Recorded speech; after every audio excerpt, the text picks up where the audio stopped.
بسم اللہ الرحمن الرحیم۔ السلام علیکم، میں آپ کو اپنے چینل برائٹ لائٹ میں خوش آمدید کہتی ہوں۔ آج کی ویڈیو میں آپ کو بتاؤں گی کہ علم چھپانے والوں کے لیے اللہ تعالیٰ نے کیا وعید بیان کی ہے۔ آل عمران میں اللہ تعالیٰ نے فرمایا ہے اور اللہ تعالیٰ نے جب اہل کتاب سے عہد لیا کہ تم اسے سب لوگوں سے ضرور بیان کرو گے اور اسے چھپاؤ گے نہیں، تو پھر بھی ان لوگوں نے اس عہد کو اپنے پیٹھ پیچھے ڈال دیا اور اسے بہت کم قیمت پر بیچ ڈالا۔ ان کا یہ بیپار بہت برا ہے۔ بیپار کا مطلب ہوتا ہے کہ یہ سودا ان کے لیے بہت۔ سورۃ آل عمران کی آیت مبارکہ میں اللہ تعالیٰ نے کیا فرمایا ہے کہ جو علم آپ کے پاس آ گیا، ٹھیک ہے، اہل کتاب والوں سے بات کی جا رہی ہے کہ جو علم تمہارے پاس آ گیا ہے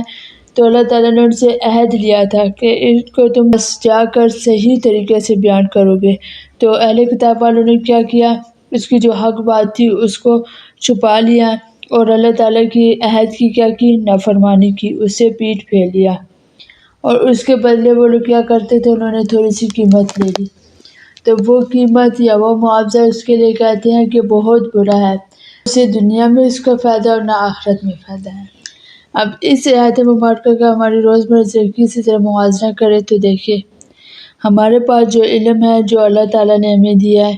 کیا ہم اس کو صحیح معنوں پر لوگوں تک پہنچاتے ہیں جیسے لوگوں کا حق ہے؟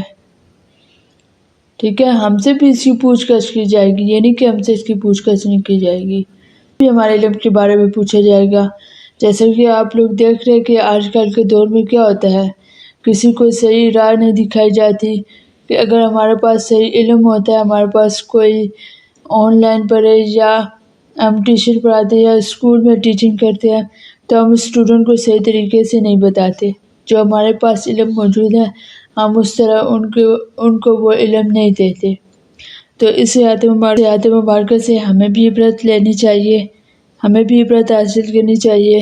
اور جو علم ہمارے پاس موجود ہے، جس طرح کا بھی علم ہو چاہے ہمارے پاس کوئی ہنر ہے، کوئی اسکل ہے، اس کو صحیح معنوں پر دوسروں تک پہنچائے تاکہ وہ بھی کامیاب ہو۔ اسے صحیح معنوں پر لوگوں تک نہیں پہنچاتے تو ہمارا انجام بھی ان کی طرح ہوگا، اور اگر ایسے ہم کماتے ہیں تو یہ ہمارے لیے بھی دنیا اور آخرت دونوں کی بربادی کا باعث بنتا ہے۔ تو اس آیت مبارکہ پر غور کیجیے گا اور